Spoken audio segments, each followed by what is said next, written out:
I think fasting does work a little bit better for certain people.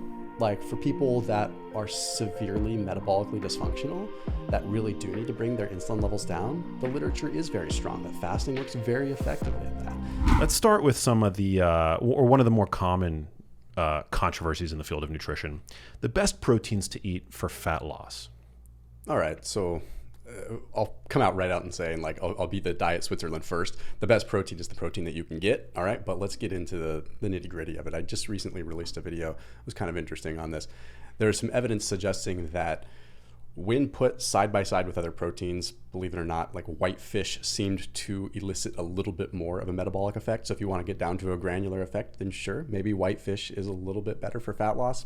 Probably negligible, but it's still kind of interesting, which is interesting because when you look at a lot of bodybuilders, it's kind of funny because they anecdotally will like switch to white fish when they're towards the end of their cut, probably because it's just maybe easier to digest, or I don't know, but a lot of them claim that they end up looking leaner with it. There's been a lot of interesting things come out of bodybuilding culture, right? Like it's so random and totally like N of one anecdotal stuff that doesn't have massive epidemiological data behind it, but it's this one freak show that's like, hey, I'm going to try this and it's going to work, and if I eat a dog turd, it's going to make me jack. Like, so they anecdotally have claimed that for decades. I've seen it for a long time, but I mean that's one paper, right? So I can't really like take that to the bank. However, personally, I've experienced it as well. It's just a pain in the butt. Like my wife hates fish, so I'm not going to cook fish at the house. Like, so then we can get more granular. We can say, okay, well, what kind of protein is going to satiate you more?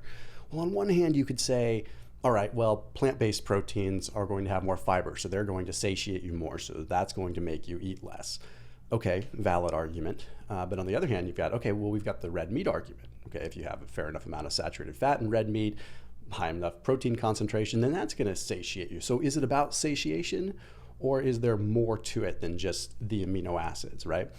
And I think that's where things get a little bit confusing, because if you say all proteins are created equal because they all end up in the amino acid pool and your body's just going to pull from one thing or the other, I think there's a lot more to it than just the amino acids that make a protein best for fat burning.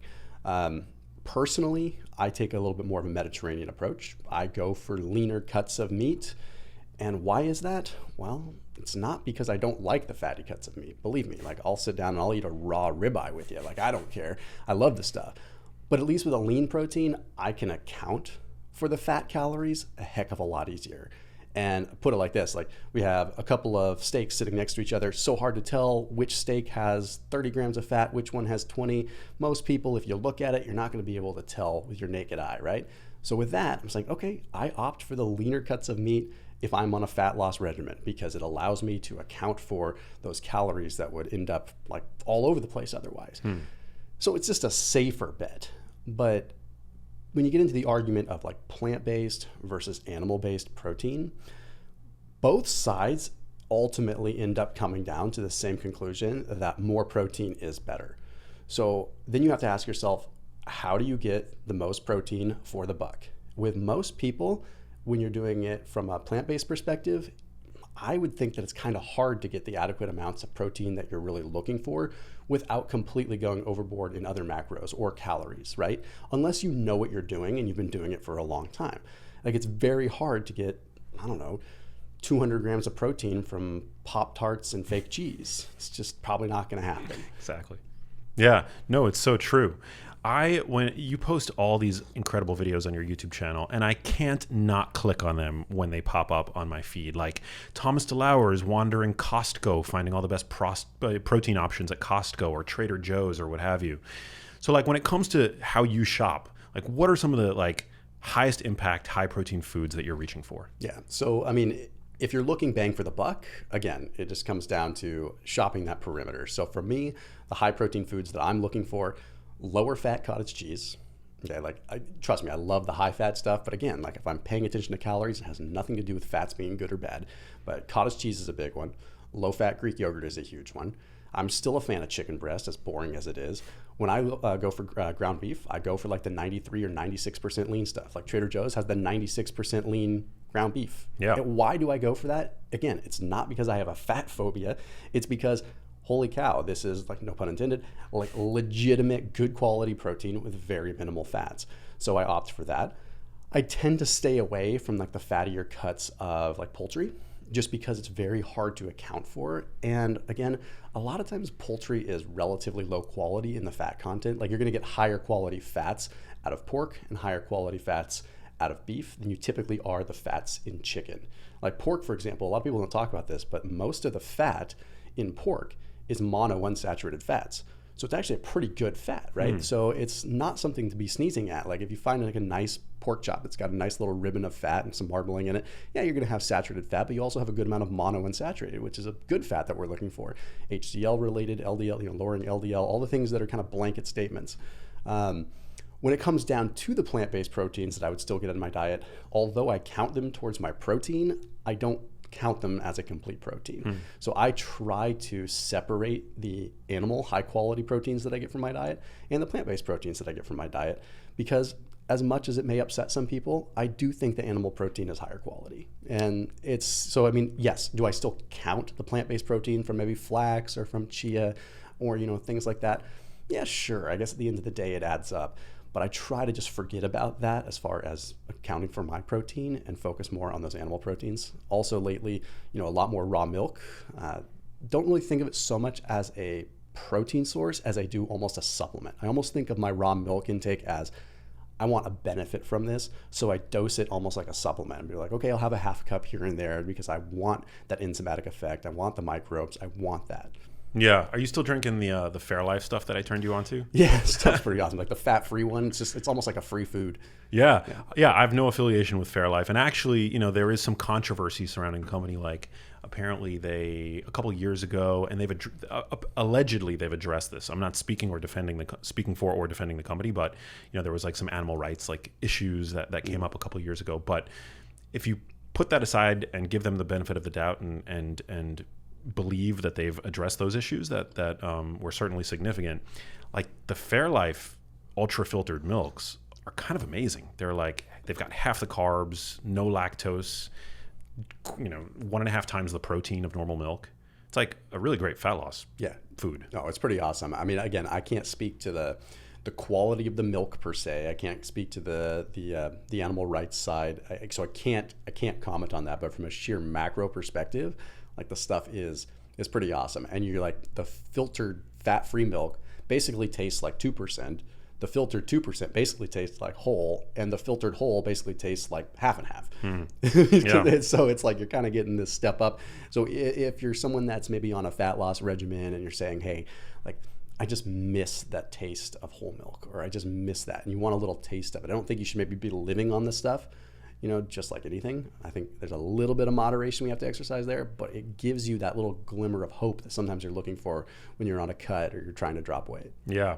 What do you think about the controversy surrounding plant-based and animal source proteins? I mean, you've already kind of talked about this, but you know, truth be told, there are vegan bodybuilders out there, and you must know some of them. Yeah.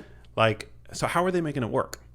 I think, first of all, most of those that are doing a plant-based diet and are getting enough protein, generally, when you look at them, like, for example, like Simon Hill's a good example. Like, he's very meticulous about his diet. Like, there's a lot of vegans out there that are not.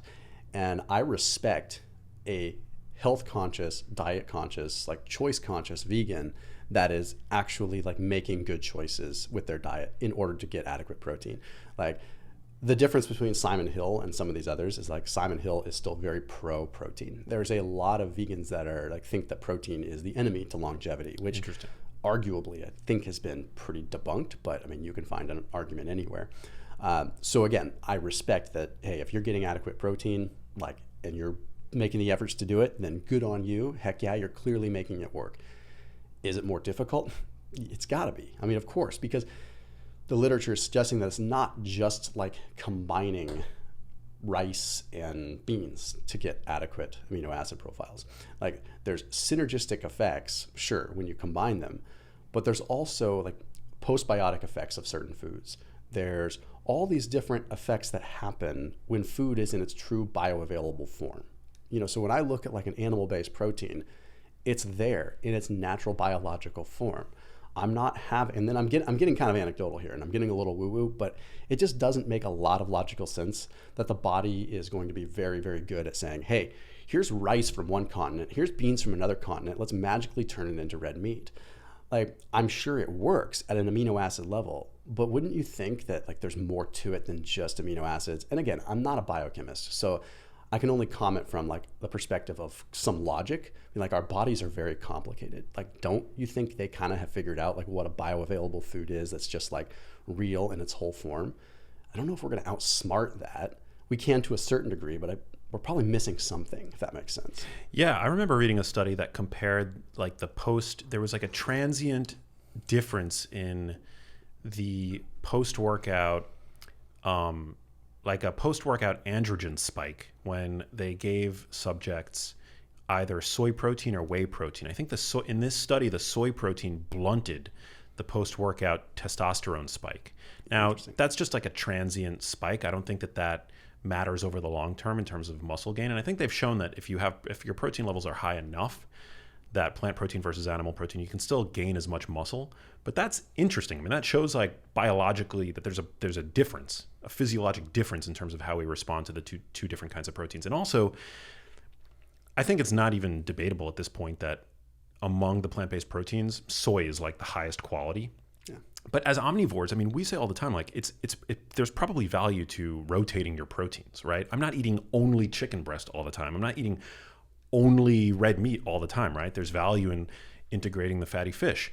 So to make the recommendation to somebody on a plant-based diet to just load up on the soy doesn't make any sense. Or at least there's cognitive dissonance, at least for me, with that recommendation, because I think that why would there be value to rotating your proteins as an omnivore, but it's okay for a vegan to just be pounding the soy, day and night? Or why is it not okay, outside of ethical reasons that some people may have, for us to just pound like maybe even lean red meat? Right? Yeah. And let's just take fatty red meat out of the equation for a second. Let's say lean red meat, like a filet or something that has very little saturated fat, because we can make arguments back and forth on saturated fat for sure. So let's just take that out of the equation and look at like a lean cut. So arguably, if I eat like 3 filet mignons a day, like, you're going to say that that's terrible because I'm not rotating my protein. But on the other hand, it's okay if you have like 5 soy protein shakes. Like, yeah. It's like, you should be rotating these things up, in my opinion. But then there's also, just to touch on, you may have seen my post recently on the DIAAS score, the protein digestibility, indispensability amino acid score, which is much better than the PDCAA score. PDCAA score is like the protein dispensability score. That's a score that looks at amino acids and protein in given foods based upon like what is excreted, right? So although it's accurate, so like, for example, eggs have a perfect score of 100, of 0 to 100. This gets a little complicated, but from 0 to 100, eggs score a 100 on the PDCAA score, which means on that scale, eggs are the most perfect protein that you could have. And I agree, eggs are amazing. When you look at the DIAAS score, this measures it in the ileum. So it measures it actually within the gastrointestinal tract. So it's a more accurate representation of what is actually absorbed. With this, believe it or not, like whole milk powder ends up I should make a point that these numbers are not truncated. So what that means is, when you're looking at like statistics, like if they're not truncated, you don't have to stop it at 100. It can actually go over 100%. Okay. Wow. So whole milk powder ends up at a 145. Whoa. What I found interesting about this is that whey protein isolate and whey protein concentrate are down in the 130s. Why is it that whole milk powder has a higher digestible, indispensable amino acid score? Yeah, why? I don't know, but the only conclusion that I can come to is the fact that it has all the components together, making things more bioavailable. Interesting. Right? So it's only more fodder for our argument that like food in its whole form is best. And that's, I mean, still a 133 and a 135 respectively, which I think is like where isolate and concentrate land, is still friggin' amazing. Don't get me wrong. And it's probably a negligible difference. But the fact that we end up at a 145 with whole milk, and then the cool thing is, like, you don't see a single plant-based protein above 100 in that truncated form. Soy protein isolate comes in, I think, at 95, pretty high up there. But it's all things like pork, it's things like eggs. Eggs come in, and this is where it's funny, like even cooking the egg is different. Like a whole egg in its raw form, I want to say is somewhere in the 130s. and a hard-boiled egg was a 113. Interesting. So how you cook a protein actually affects the digestibility score as well, and what you're actually getting out of it. So it's not to say that one protein's better than the other, but it's kind of saying that one protein's better than the other. Yeah, no, super, super interesting. Wow. I wonder, I mean, it all kind of just goes back to the value of the whole food matrix and how many more questions there are compared to answers, even still at this point in 2023. Like, what if it's the sugar in whole milk that leads to enhanced uptake, right, of these amino acids, creates like a little bit of an insulin spike? That's actually a really good point. Didn't even think of that. Yeah. I mean, there's a million questions. Or the active microbes, right? Like when it's, and one thing that wasn't looked at, like, okay, if it's whole milk powder is what they looked at, depending if it is it heat pasteurized, is it cold filtered, like are there active enzymes or the active microbes in it, because we know that makes a difference. So that I don't know. But again, it just begs that question, like, okay, well, food in its whole form definitely seems to be better than in its isolated form, even though isolated might quote unquote be more pure. It's kind of odd. Yeah, I've heard it described occasionally as the entourage effect of all the different compounds in food, some of which we have yet to even identify, that all kind of work together synergistically and lead to the outcomes that we see when people consume mainly whole foods, the positive health outcomes related to predominantly whole food consumption. So couldn't agree more. All right, let's move on to the next controversy: low carb versus low fat diets.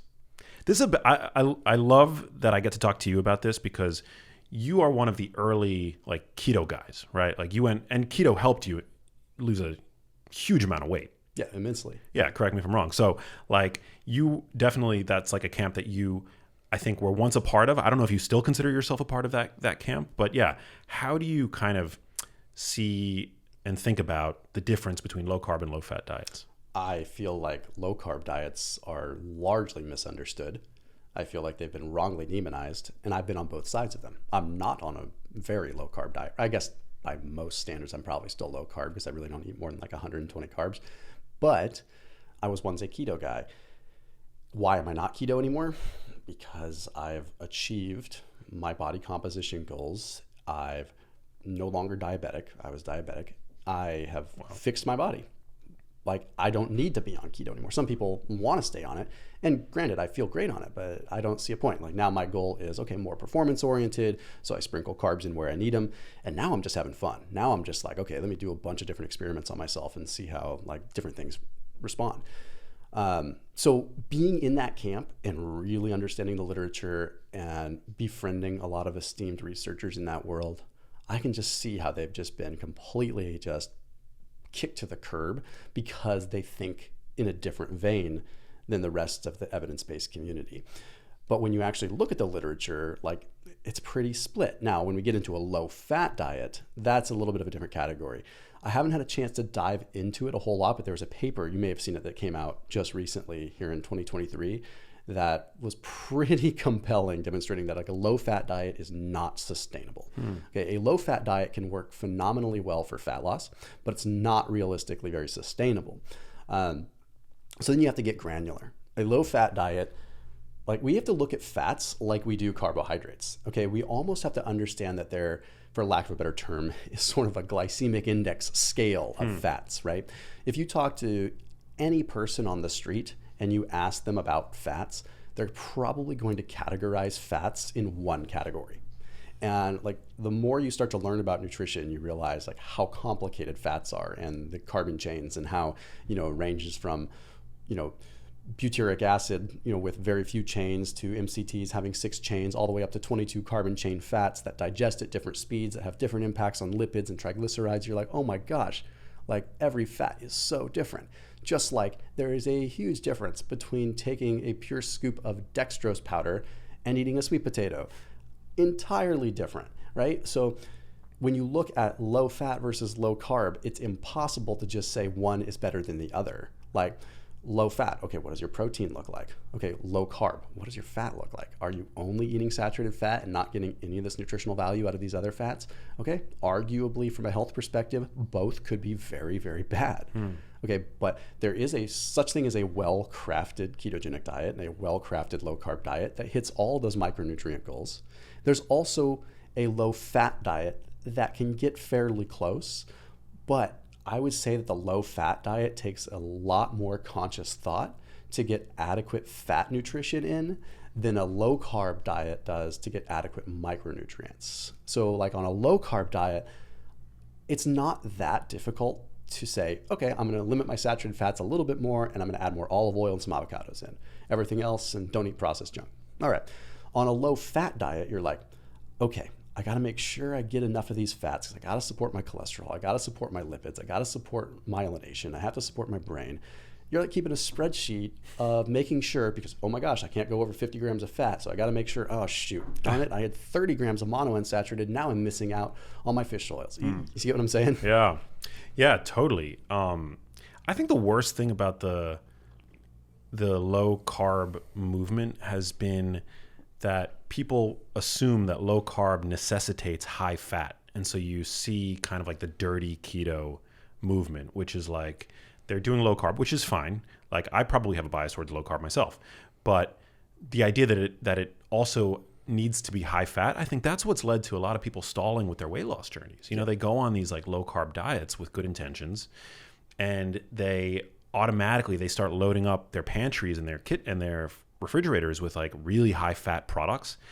And then that diet is going to be inherently, I think, more satiating than the standard American diet. Usually people are transitioned to whatever dietary pattern from whatever obesogenic diet they were previously eating. So there's higher satiety, but they make them, it's like that's the critical mistake, is that people then start loading in all these high fats and they wonder why they stall.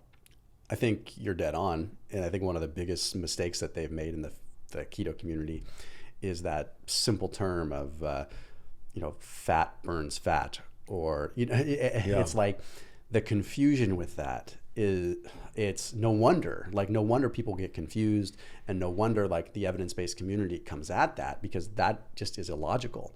Like it's like, oh, you're stoking this metabolic fire with fat and it's going to condition your body to burn fat.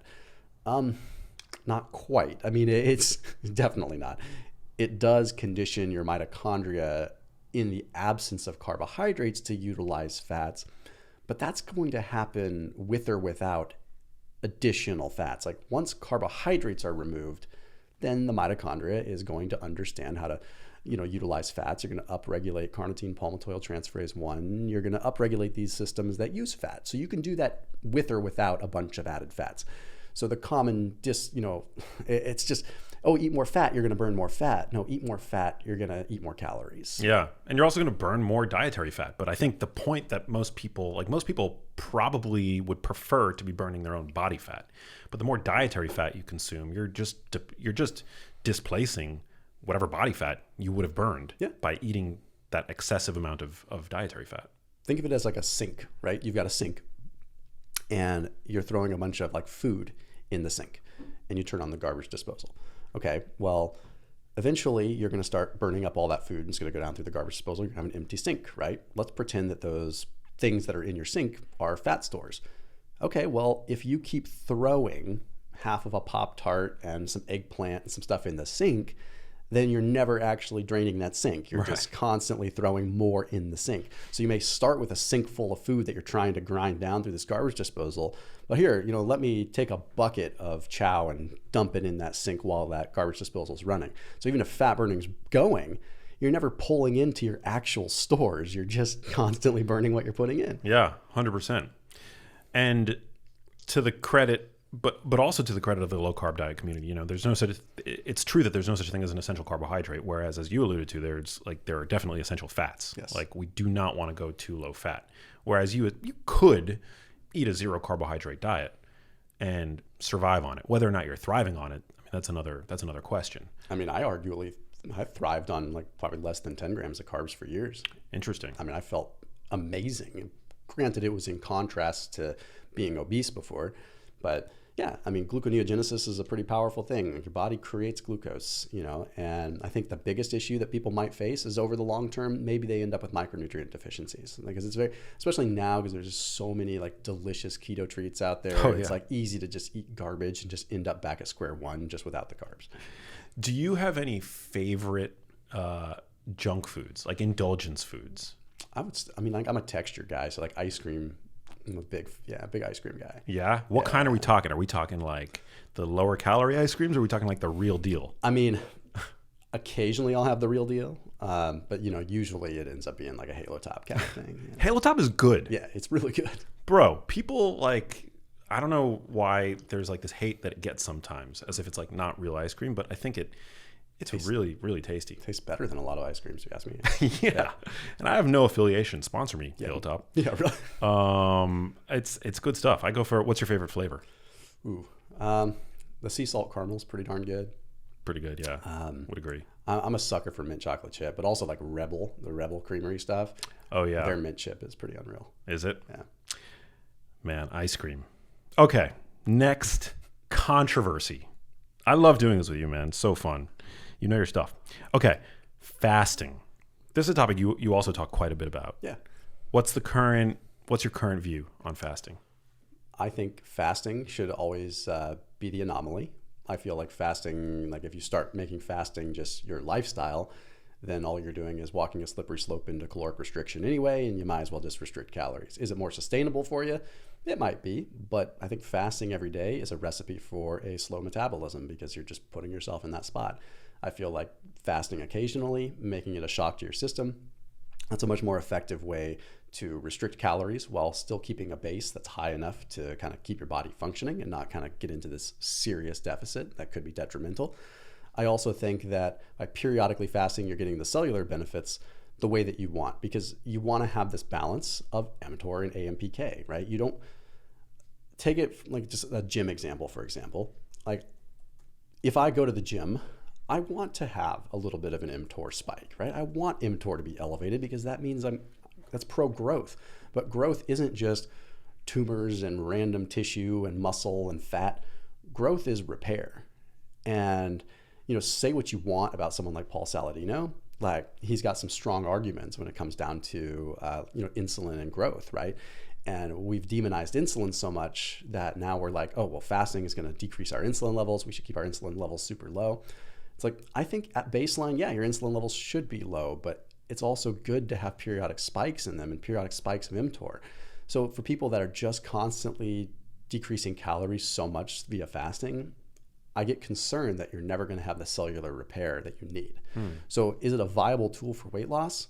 Yes. And I'll go on record and say that I do think it's a smidge more than just the caloric restriction benefits. Like I know that like there's been this regression to the mean where everyone's sort of been bullied into one way or the other to say like, okay, fasting works, but it's just because of caloric restriction. It's almost like they're spineless and they're putting it to bed. Like no one wants to fight about it anymore. So they're just like, okay, there's enough literature supporting fasting where the evidence-based community is like, okay, well, we can't fight with it because the literature suggests that it works. But then the fasting community is maybe pushing it a little too far. So there's been this sort of like middle ground where they're in deadlock, where they're just saying like, well, I don't like fasting, but yeah, fine, it works. And the reality is like, I think fasting does work a little bit better for certain people. Like for people that are severely metabolically dysfunctional, that really do need to bring their insulin levels down, the literature is very strong that fasting works very effectively at that. And does it work better than others? In some studies, yes. Most of the studies I've seen, yes, but it doesn't mean that you don't have studies that show otherwise. So it is safe to say, yes, it is an effective means of caloric restriction and it probably works just as well. But I will go one step further and say, I think it probably works a little bit better for people that are metabolically dysfunctional. Right. Also, weight loss is super important for somebody that's overweight and especially obese. Losing the weight should be your number one priority. Yes. But beyond that, I mean, I do think that there are probably there probably are some cardiometabolic benefits to early time restricted eating, like just eating an earlier dinner. And also in terms of helping to facilitate weight loss, beyond calorie restriction, there were a few studies that have shown that early time restricted eating can help reduce next day hunger. And that conversely, late night eating can increase next day hunger and reduce resting energy expenditure the next day. So we do have these circadian inclinations hardwired into our biology, and that just like saying, okay, we're just going to ignore them Doesn't make any sense to me. Yeah, we're going to ignore them so we don't have to fight anymore. Yeah. I mean, basically, but also let's not forget the positive impacts on early time restricted feeding and sleep. And everyone seems to agree that sleep is very important for fat loss. And then the other side of the equation is like, there is some literature that came out last year that I put out in a video that was really interesting, that was suggesting that like losing weight really fast or losing weight really slow didn't ultimately matter when it came down to the rate of regain. Okay, so it was basically 6 in one, half a dozen in the other, whether people lost weight over a year or lost weight over 3 months. And yet we're told that if you lose a bunch of weight via fasting because it's extreme, that's not good and you're going to gain it all back. Well, the literature suggests otherwise. I think a lot of that has to do with psychology, and that's a different situation. So for me, my argument has always been, okay, if having 100 extra pounds on you is triggering a cascade of terrible things in your body every single day that you're 100 pounds overweight, I want to get that 100 pounds off as fast as possible. And now that it's somewhat clear that whether you lose it fast or slow doesn't matter as far as regain is concerned, yeah, someone could say, well, no, I think slow and steady wins the race. And sure, I'm with you on that. Maybe it's more sustainable for you. But what about the long-term impact of your health? If it takes you 2 years to get 100 pounds off, but I get it off in 3 months, well, that's 1 month, 1 year and 9 months longer that I am exposed to a healthy body weight, wherein that's 1 year and 9 months longer that you're exposed to all these adipokines and things that are not good for you. So I say get the weight off by whatever means is healthy and sustainable for you. Yeah, 100%. Do you think there's a trade-off between longevity and performance? Yes. What do you mean by that? For sure. I think it's just simply a stress thing. I mean, I don't know. We haven't maybe been around the block long enough to see how long some of these extreme athletes are going to live, but I do think that, and I've been on this side of it, that really focusing on performance and going all the way, a lot of times comes with a level of, I'll just come out and say it for myself, psychosis. Like, it's just like you get so into it and so obsessed with it that it's a certain type of person that becomes ridiculously performance oriented that tends to overdo it. And at that rate, it's just like you're stressing your body. So of course there's going to be a negative impact. Can that be countered with proper recovery? Like, can you go 100 miles per hour and then adequately recover? Or should you go 50 miles per hour and adequately recover? I guess the optimal thing is like, okay, whatever's going to make you recover the most. But then it begs the question, we get kind of granular here, is like, okay, well, does more recovery mean more food? And does more food mean burn hot, die young? So are you burning everything up, driving up ROS, driving up all these, oxidative stressors and stress markers in the body, maybe recovering from the perspective of performance, but you're also like consuming a bunch of calories but then you have the other side that says, well, if you're in a slight deficit at the end of the day, then, it's all coming out in the wash. And to keep the metabolic drive high, it's all about G-flux and keeping relative calories high and relative output high, but still finding that middle ground. Like, it's much better to eat 5,000 calories and burn 5,000 calories than it is to eat 2,000 and burn 2,000. You're burning at a higher metabolic rate. You're maintaining more muscle. You have more life to you. It's like comparing someone that's an athlete on the football field compared to someone that's dying in hospice. It's just the amount of energy that is there in that physical being is a completely different radiating effect. And so I do think that we stress ourselves as like performance-minded people. And like triathletes, for example, I mean, training like 8 to 12 hours per day, it's like a professional Ironman. Like, there's no way that can be good for you longevity. So is it about finding a balance? Yeah, but you try telling that to a performance-minded person. It's pretty darn difficult. For me, it's harder to convince myself to rest than it is to push myself through a workout. Interesting. Yeah, no, I couldn't agree more. It's just, within our space, there's all this talk about how valuable putting on muscle is. And I'm definitely in that camp. Like, I very much value resistance training, and I'm always looking for that new hypertrophic stimulus, and I'm prioritizing protein with every meal, and I'm striving to get 1.6 grams times my weight in kilograms every day. But I wonder if that's optimizing performance. We don't really have any solid data on what a bodybuilding regimen might look like in terms of its impact on longevity, for example. I think we hypothesize that the more muscle you can carry into your later years, the better off you're going to be. And I think that's a pretty sound hypothesis. But we ultimately don't know whether or not trade-offs are being made. Yeah, and there's a lot of different detail that goes in, like a bodybuilder that says, okay, I'm going to get as much muscle as possible, and I'm going to try to get as lean as possible via means that don't necessarily stress my VO2 max. Well, then there's a very strong argument that VO2 max is a very strong indicator of your longevity.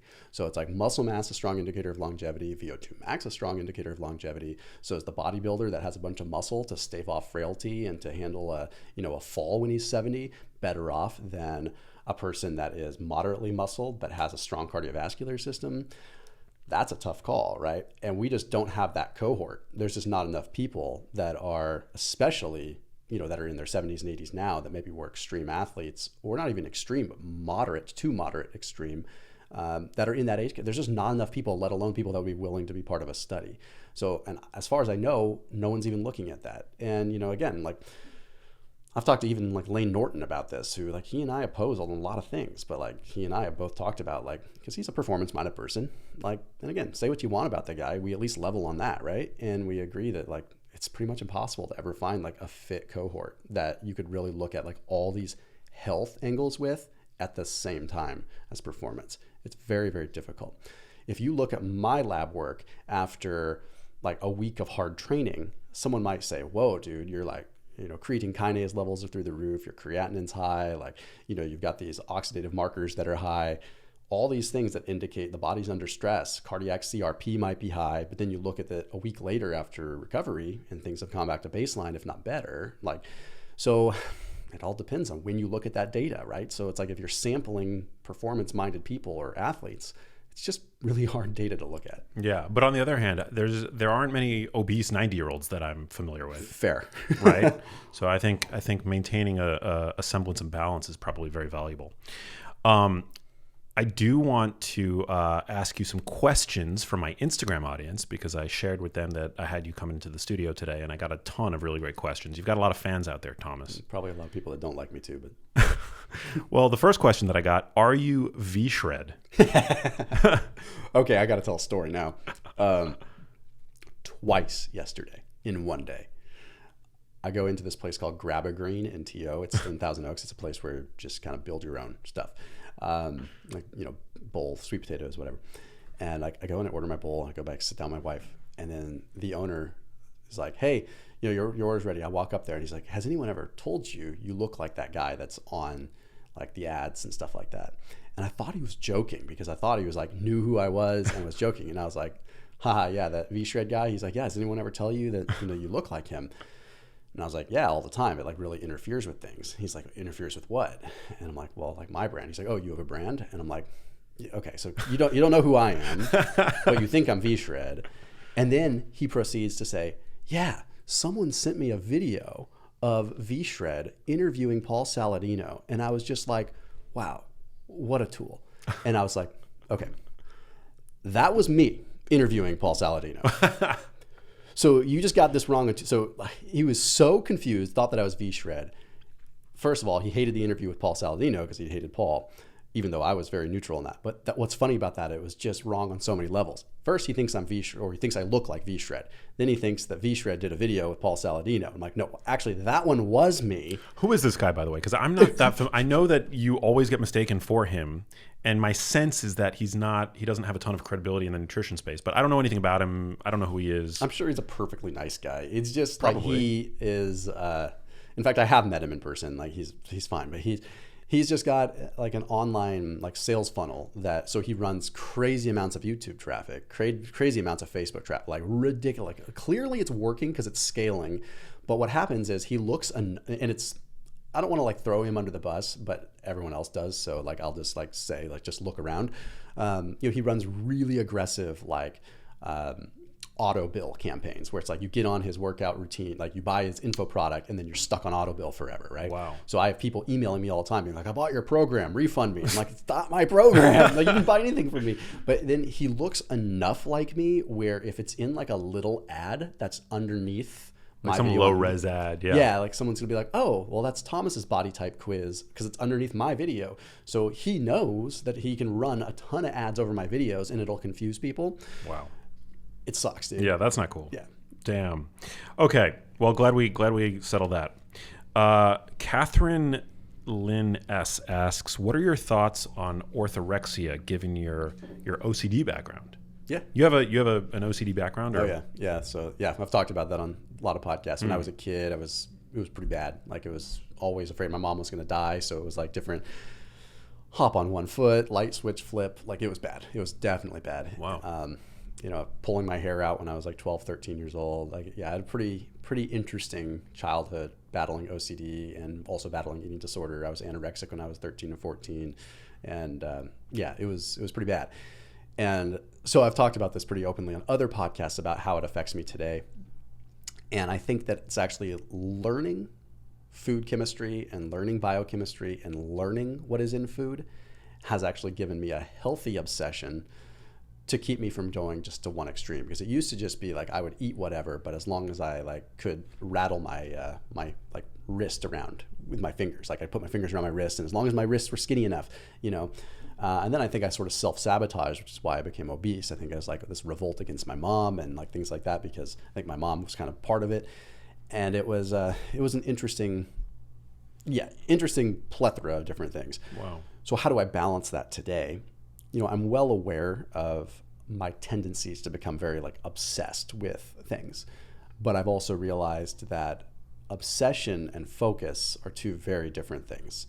Being obsessed would define me as like, I don't care about my family. I'm like just focused on this and it's becoming unhealthy. Like, for me, it could easily get that way. And that's also why I'm very careful with fasting, because I check myself, be like, oh, you know what? I'm fasting a little too much, or getting fixated on body composition, looking in the mirror and being like, okay, cool. I want to get that last little bit of fat off and I want to get super, super shredded, and then realize like why, like what's more important. So I get obsessed with like my health and my longevity in a healthy way where I deem it much more as focus. But once that is in your brain and once you are an obsessive person, I don't think it ever goes away. You always have to keep a conscious thought on it. Wow. Dude, thank you for sharing that. I had no idea. Are you friends with Sal DiStefano from Mind Pump? He has a similar story. He used to be like, he has to find that balance because he can easily slip back into becoming obsessed with body composition and the gym and things like that. It's very common, I think, amongst people in our space. I feel very lucky. I've never had that. Yeah, it's definitely issue. I started out with a lot of, I ran my first marathon when I was 11. There was a lot of pressures on me as a kid to perform, and with that came body composition and body dysmorphia, kind of like these issues and how I looked at myself. And it's definitely a wild, a wild experience, which I think is why I kind of ended up where I am now. Like I might as well take something that I'm experienced with and make something of it. And if I can master it and I can be in control of it, because obsession is all about control, and it's all about being able to like soothe your anxieties and coping mechanisms. And food was a coping mechanism for me for a long time of my life, which is why I ended up overweight. But for a while, the control of abstaining from food was what helped me, because that was my coping mechanism. I felt in control if I could control how much I was eating, even if it was how little I was eating. Are there triggers like that that you have to just like kind of be mindful of in your life? Not so much anymore. I will say it's a slippery slope with me with running, because I will like when I was anorexic, I was running a lot, and I would trick myself into thinking like I just need to be as light as possible. I don't want to eat. I want to be fast, because I was a long distance runner at a very young age. I'm heavily in a running training block right now, and however, I think my brand and my credibility as being like a relatively heavily muscled person in the space, I'm like, I can't lose that. So I have accountability from a career perspective where I'm like, I'm going to run, but there's no way that I'm going to like go back and slip into this thing where I want to get as light as possible so I can be faster. I got to maintain my size. I want to maintain. So there's a little bit of, but it's easy to slip back there. So I'm very careful. Yeah. Wow. Have you seen have you done therapy things like that, or it's just been for sure. a process? For sure. Like, I mean, when I was like 12, 13, I was prescribed like low dose, benzodiazepines just for my anxiety. And it's definitely been, I still actively go to therapy just because it's so easy, like even from a career perspective, you get so hyper-focused and obsessed with career. Like there's all these different things where there's that fine line again between focus and obsession. Like you can't let things go. Yeah. And like obsessions with even people pleasing and like these things that like people might experience in small dosages, but if you're not careful, like they can consume you. And I think it's, therapy is one of these things that's been so, I don't want to say taboo, but it's like, it's not alpha, it's like, no, I think it's the most alpha thing you can do is be real. Like, yeah. To be real and to get vulnerable and to share with somebody else the struggles that you're going through and to be able to open up about it. For sure. And to be willing to work on yourself. Yeah. Particularly publicly. Yeah. I mean, and I've used even my social media platforms as places to be vulnerable in a real way, not like, there's a lot of phony vulnerability out there where people are like, I'm vulnerable, look at me. No, I just try to be real. Like, I mean, it's just, dude, come on. We're all just putting our pants on the same damn way every day. Like, we're just trying to get through life. Like, let's be real. Yeah, 100%. Oh my God, so true. Yeah, it's, you got to have grace, man. You got to like be kind to yourself and to, and to do your best to adopt as best you can a flexible mindset about things. For sure. Because we're all, at the end of the day, all of us falter, and you just have to get back up, and to not feel guilt or shame about it. Yeah. I think that's really important. Man, yeah, thank you for sharing that. Okay, Deb10Go2, it's a funny username, asks, are there any healthy protein bars out there? Are you a protein bar guy? When I'm in a pinch, yeah. I do like that. Like the IQ bar is pretty good. I mean, it's more plant-based, but it's not super high protein. So I wouldn't say that it's one that you're going to get a copious amount of protein, but like as far as like simple, clean ingredients, it's pretty good. Those House of Mac bars are super good, but again, they're not protein bars. You're looking at, I think they should make one. I think I should talk to them and have them put a little bit of whey protein or something in there. They're down. The House of Mac guys are great. Yeah. No, shout out to House of Macadamias. Yeah, big time.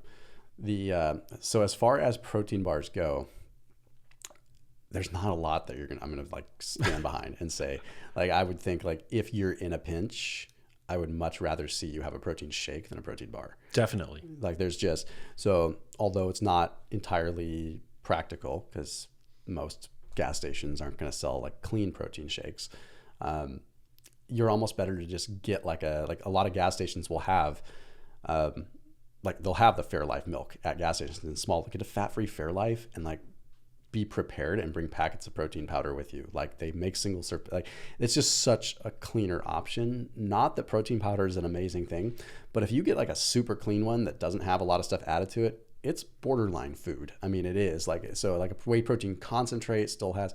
So I guess my point with that is, man. Yeah, they're hard. Yeah. Not without a bunch of other stuff coming into the mix. I will say that, and I have no affiliation with this company. These companies need to pay me, man, because when I find something that I like to share about it. That's part of the fun of being in this space. But I did discover Built bars. Have you ever tried a Built bar? Those are damn tasty. Yeah. Well, here's what I like about them. The ingredients are super clean, no artificial sweeteners, but most importantly, the protein to calorie percentage is, I think, the highest I've found. Yeah. Like a protein, they range in calories, but many of their bars are about 130 to 140 calories per bar and 17 grams of protein. Yeah, that's good. So that's like almost 50%, if not higher, protein. Yeah. Yeah, it's the only one that even comes close to that, and it's not clean ingredients. It's going to be a Quest bar. It's just like, I mean, I have eaten them on occasion, but like I feel just bloated. I just don't feel good. Yeah. It's all the tapioca fiber and the chicory root fiber. Yeah, it's like gas city, those bars. Not fun. Definitely not fun. What about, okay, so I mean, my audience is so great. They always have like the best questions. Actually, this is a really good one, and it kind of jumps off of the prior question about OCD, but tips for recovering from an eating disorder while building lean muscle. Now, none of us are experts in eating disorders, but I mean, just from a general standpoint, I mean, somebody trying to do best by their body, gain muscle, adhere to, a program. What is the best way to like transition to that if you have a history of, obsession, maybe OCD, eating disorders and the like? Yeah, I found, personally, having a plan and sharing that plan with like 2 or 3 people that are close to me. On one hand, it can backfire because, if you're obsessive, then you're obsessed with the plan. But on the other hand, it's like when you're getting into especially fat loss territory where like you could easily just start restricting more and more and more and more and more. Like having a plan and writing your week out, even if it takes you 20 minutes to do it, and sharing it with your family. I used to do this with my wife where I would like share, this is what my meal plan looks like. And it would help for actual like prep too, but it would also hold me accountable and she would hold me accountable so that I wasn't trying to go more extreme on things like that. As you mentioned, like eating disorders are it's so difficult because they're very, very complex and people end up in them for all kinds of different reasons. So you have to remember that the root of a lot of it, it's a coping mechanism, an element of control. So identify what it is that you're trying to control. And especially with food, like, are you trying to control your body composition or are you trying to control something else? Like identify that and be aware of it, write it down, put it in a box and remind yourself of it every day so that you know what it is you're exactly dealing with as far as like this coping mechanism.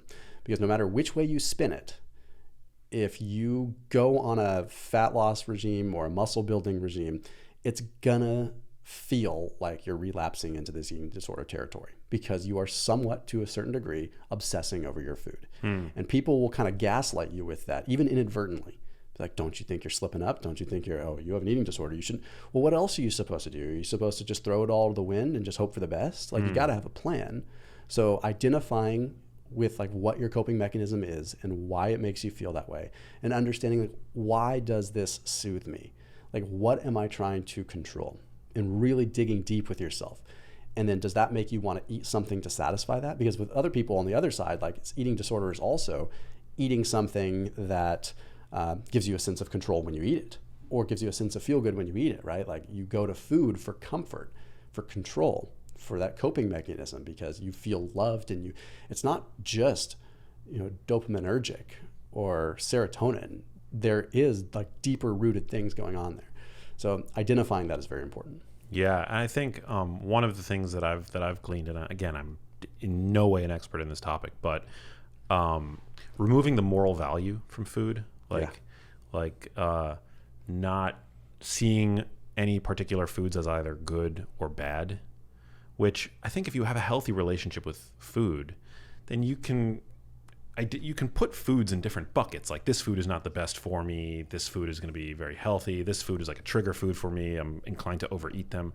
But I think for somebody, it's the sense that I've gleaned from interacting with experts in an ambient sense is that for somebody with eating disorders, it's really important to like remove that black and white dichotomous thinking. Yep, I totally agree there. And being able to just understand that food is a fuel. And it doesn't have to constantly be about nourishment. It doesn't have to constantly be about body composition. Like when I try to teach my kids, because it's a perfect example, like how do I not pass an eating disorder onto them? Because generational parenting, like how my mom was with me isn't necessarily how I want to be with my kids. My mom did kind of, although a lot of these amazing things, there was a lot of pressures on from my mom, like to eat certain way, and that backfired. Some would say, no, it didn't. Like, look at you got a great career out of it. Yeah, but the psychological turmoil that I go through as a result of that. Wow. So I try to like teach my kids, like, how does that food make you feel? If you can truly understand without mind screwing yourself and without manipulating your own thoughts, like, how do you feel when you eat that? Well, my son will be like, I feel good. I want to go run around the block. Then let's do it. Like, and understanding energy balance in a healthy way. Not just numbers as far as calories and output. Truly, fundamentally, inherently understanding what energy balance is. I eat this banana. I feel good. I want to go run.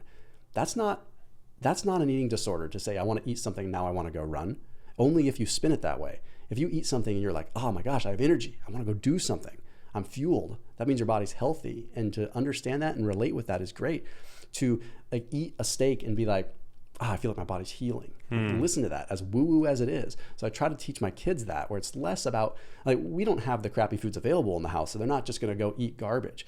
And I don't control their snacking. And I say this with the kids because, like, kids are always wanting to snack. You're not going to stop them from snacking. So if he wants to grab an apple, I just want him to be aware, like, okay, like, cool. Well, how do you feel with that now? He's like, good, I want to go play. You know? And as an adult, you can do that too. Yeah. I mean, if I overindulge, say I'm at I was at my brother's or my niece's first birthday party, and my brother got this keto cake. It was one of the most delicious things I've ever had, and I went to town on it.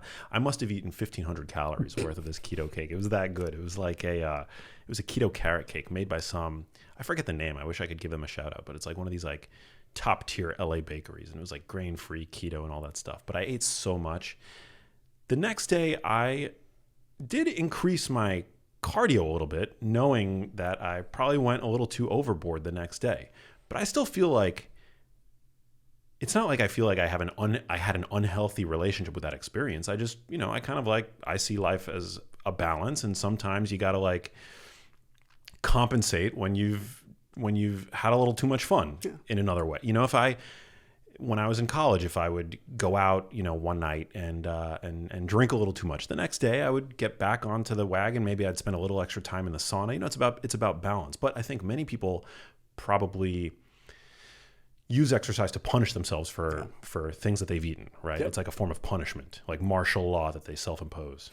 A huge difference between punishment and just like a compensatory response, and understanding basic energy balance. I love how you put that. So there's a difference between punishment and a compensatory response. Yeah, I think it's healthy to understand, oh shoot, I overdid it. Like, maybe not down to the calorie, like, dang it, I had 20 extra calories. That's 3 more minutes on the stair climber or something. But understanding that, like, also, on the flip side, there's a lot of people that will totally look down upon using food as a reward. And I don't mean like, hey, like if you finish this, you get this Snickers bar. But I mean like having a cheat meal now and then. Like people be like, no, cheat meals, like it creates a binge and purge mentality. We are humans. We are hardwired to seek food. Okay, so I don't think that everyone should go out and grab like a hyper-palatable bowl of garbage. But I do think that having healthy relationships with food where you do understand, like I worked hard, I went for a long run, I'm going to go enjoy a really delicious meal. Focus on the wholesome ingredients, focus on nourishment. Don't be focusing on the macros so much. And like even with our kids, it's like my son, when he was 4 years old, hiked like 8 miles at Volcanoes National Park. It was his longest hike. He's 4 years old. He hikes 8 miles and he was enjoying every minute of it. And you're like, you know what, dude, you're getting a milkshake. Like, am I a bad parent because I rewarded him with a milkshake? Did I just create a circuit? No. He had an amazing time hiking and he enjoyed the hell out of that milkshake. And you know what? He hasn't asked for a milkshake since. Like, it's not like he's like created this hardwired thing where now he's like, every time I exercise, I need a milkshake. No, he had a good time with mom and dad and he got a nice neurotransmitter hit and everything was copacetic, right? It's okay to have that relationship as long as you're aware of it. Yeah, I love it. Wow. I'm so glad we had this conversation. All right, next question. Which fruits, this is kind of an interesting, and it's like somewhat related in the way that it's phrased. So I'm curious your thoughts on this, but Peg192 asks, which fruits are a must and which to avoid, and which ones need to be organic? Oh. So the organic question is difficult because that's always changing. And obviously the new stuff on Appeal and all that stuff, that one's a really difficult. What is Appeal? People have been asking me. So it's I don't know a whole lot about it because there's only like one paper that's come out on it yet. But it's apparently this thing that it's like sprayed on. And like there's anecdotal things like it's being sprayed on avocados right now to keep things fresher, right? Whoa. And then people are like leaving their avocados out and bugs aren't even touching them now. So it's basically going over the peel to add an extra peel where it's like protected from bugs and protected, like, so it's going to last longer. So like avocados will last a week on your counter now. And what's supposedly sketchy about this, and I haven't vetted it out entirely, is that there's no notation that this stuff is on specific foods. Whoa. So it's not, now I think they're working on designating that, but it is a little bit scary. Like, so like where you're buying your food from now is now becoming more important. Obviously to increase profit, right? Yep. Like food's going to have a longer shelf life, potentially. Decreasing shrink, and produce is a huge shrink product. So, the more that you can, it's not always realistic for everybody. So, don't hate me on this, but the more that you can go to a farmer's market or a local grocer that really, where your food is coming from, that is becoming a real thing. And then back to the original question. So outside of that, it's so difficult with the organic. Like I would say, like apples are always a good one to go organic because they don't have like added waxes and things like that on the, anything that's got like a peel, like where they would like add the wax. It's definitely not something you want to be ingesting a lot of. As far as fruits, they're a must. Dark berries, anything that's going to be, super antioxidant rich. I think that almost all berries are fair game. I think that low carb enough, those are ones that just, I think you can liberally add those into your diet without much problem. I think ones that are probably going to be the most satiating, like apples, gala apples, Honeycrisp apples. I'm a huge fan of apples just because it's just like, you're so filling, like you get so much runway out of them. Anything with, high soluble fiber content, so like pears, I think are really, really good. I wouldn't really worry too much about, the fructose content and things like that. You're likely not going to overdo it. Some of the fruits that you may need to be a little bit more aware of, I would say some of the tropical fruits can get pretty caloric really quick. You start getting into the mangoes and the guavas and things like that, although they're delicious and good. Those are the ones you got to be careful because, half a cup of those, you're getting up there in carbohydrates. So just be aware of it. But then again, caloric density, like you have to ask yourself the question, are you diabetic? If you're diabetic, then definitely be careful with that. Are you insulin resistant? Definitely be careful with that. If you're a healthy, active person, you can probably handle 100 grams of carbs from mangoes. It's going to be still pretty low calorie. You're looking at probably 400 to 450 calories, right? So it's not that bad. So I think people are probably overthinking the fruit a little bit much. But I think at the end of the day, like the more antioxidant rich, the more deep the color, the darker the color, the better. Yeah, couldn't agree more. You did a video recently where you revealed that you were kind of reluctant to indulge in tropical fruit for a time, and now you're a little bit more amenable to them. Yeah, I think there's certain tropical fruits that have more benefits than others, right? Like pineapple has different enzymatic benefits that are quite good. Pineapple's also, it's just delicious, but it's also very, very sweet. So you just, the dose does make the poison with these things. And like you're a super active guy, right? Eating pineapple for you, like no big deal. It's going to fuel your workouts, fuel your highly active life. But if you're insulin resistant, if you're pre-diabetic or a type 2 diabetic, and you're just sitting around a desk all day, say you're a computer engineer pounding the pineapple, like that just probably doesn't make a lot of sense. No, and I don't think it's going to like magically make you fat, but I think that it's going to contribute to more of that insulin resistance if you're sedentary. Like it's just, there's an HOMA-IR score and there's a lipo score where like when you actually look at your insulin resistance, you look at insulin resistance as related to, your HbA1c, as related to your insulin related to carbohydrates. And then there's actually a score that looks at your insulin related to fats. People don't realize that fats impact insulin resistance significantly because obviously fats can impact fatty liver, visceral fat just as much as carbohydrates can.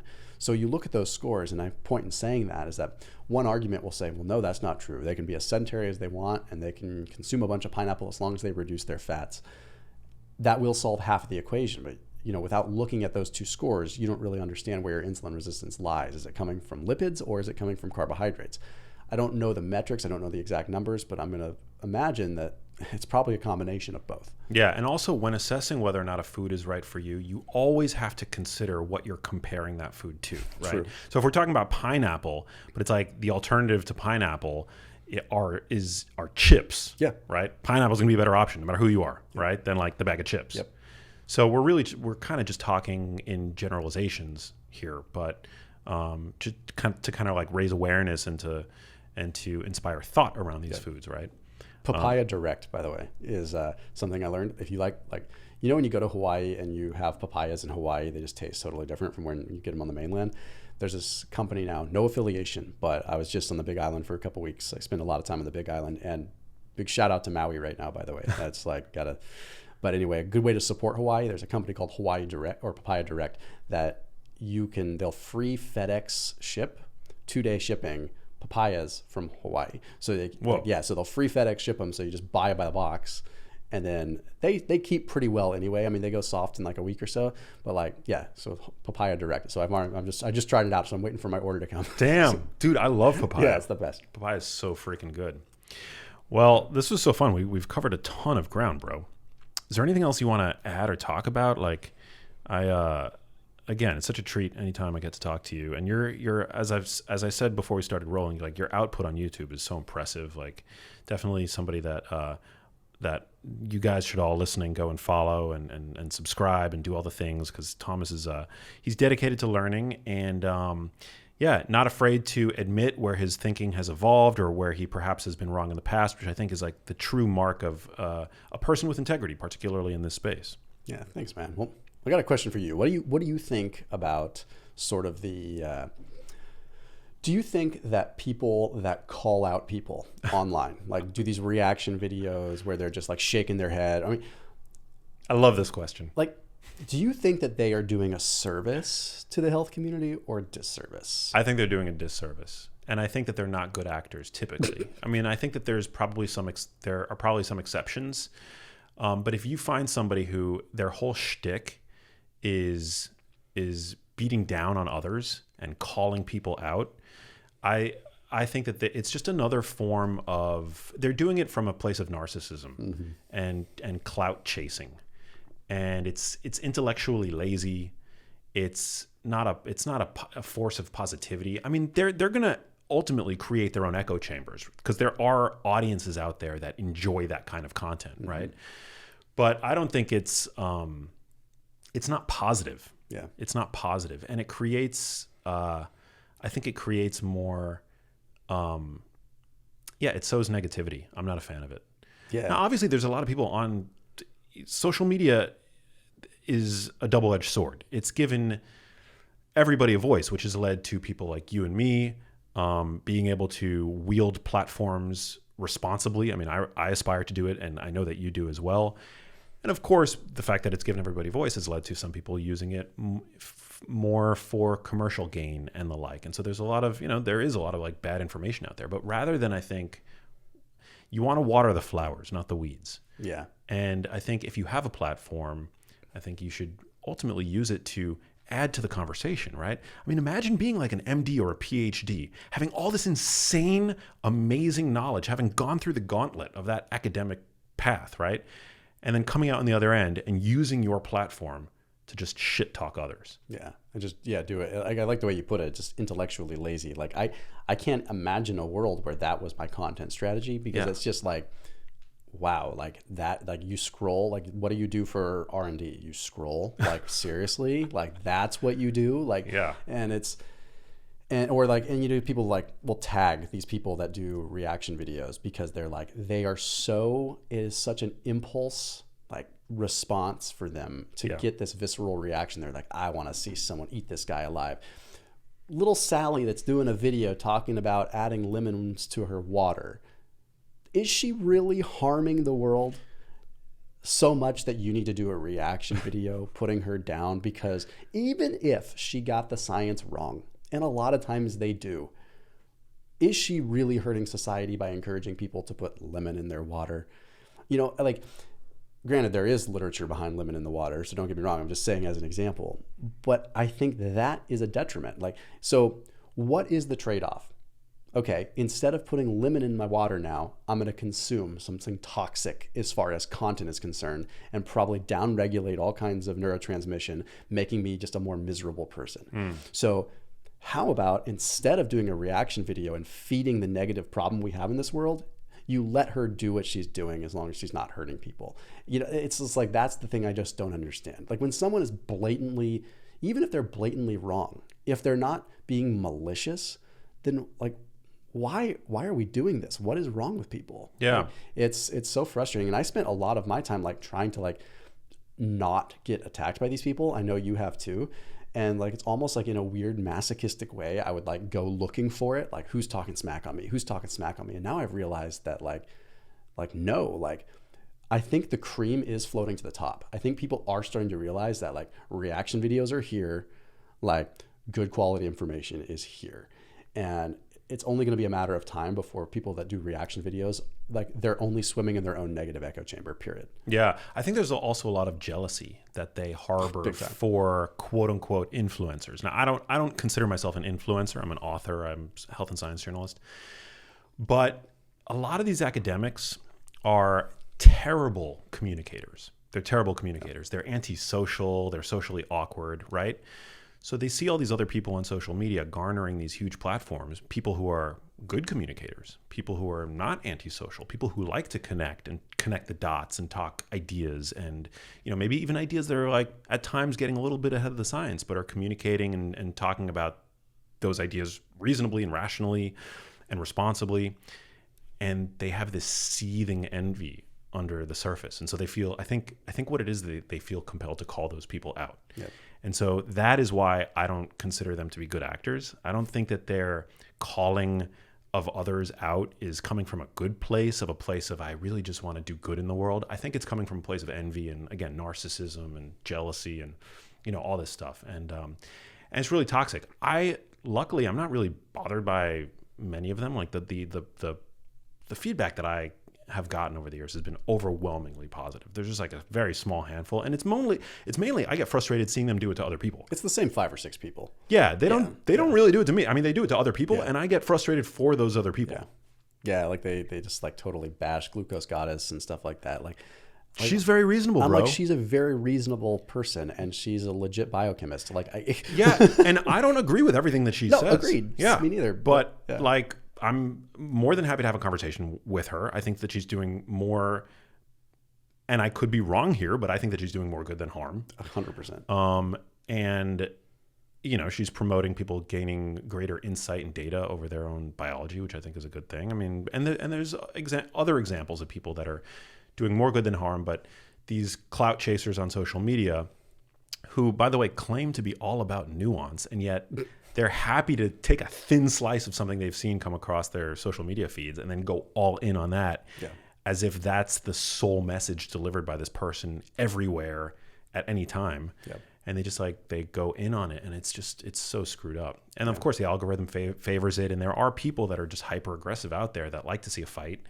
And so they'll start following those people. They build followings of their own, and so it just creates this vicious cycle. But I think it's really bad. And you'll notice I never call people out on social media. I mean, I might post something ridiculous and add a LOL comment underneath on Instagram, something snarky, but I'll never call people out. I try not to ad hominem attack unless people ad hominem attack me. I'm happy to go. I'm happy to roll up my sleeves and get into the fight if they do that to me. But in general, I don't call it. It's not my game. I'm I've got my sights set higher than that. I mean, imagine the day when the White House calls upon an expert and they say, well, here we have so-and-so. He's the leading reaction video, expert. It's never going to get them anywhere. And it's very evident that, well, clearly you're doing this for money. You're not doing this to help anybody, because you're never going to get to the actual top. You're never going to get to the proverbial finish line. You're going to be doing reaction videos for the rest of your life. So have fun. It's not going to happen. Yeah, it's they develop their own little bubble, but it doesn't go beyond that, because again, they're not adding anything new to the conversation. They're just trash talkers. Yeah, it's frustrating, but I was curious your take on that, because there are people out there that think that they're doing a service, and it mind boggles me. But it's yeah, no, I mean, that's where I stand. Yeah, I'm not into it. Well, it's been great having you, Max. Thanks, brother. Thanks for the question. No, I'm glad you asked me that, because that's something that I do think about, and it's kind of, as much as I try to remain impervious to it, it is par for the course on social media these days, especially when you're in a space as polarized as ours can be. So, just eat real food. Just eat real food. And if you're going to fight with us on that, then that's a sad argument. Just eat real food. And find I think it was Mr. Rogers said, find the helpers. Yeah. Find the helpers. People with integrity, people that don't punch down. I'm happy to punch up. Yeah. I will go after the dietary guidelines. I will go after the Dietary Guidelines Committee, 95% conflicts of interest with pharmaceuticals and the food industry. I punch up. I'm happy to punch up. Yeah. Don't punch down. No, 100%. Yeah. Well, Thomas, you're the man. Thanks for being here. No, thanks, brother. Where can people connect with you on social media? Where can they find you and support? Yeah, YouTube, Instagram. YouTube, just type in my name. Instagram at Thomas DeLauer. That's about it. Love it, dude. Hey, if you liked that video, you need to check out this one here, and I'll see you there.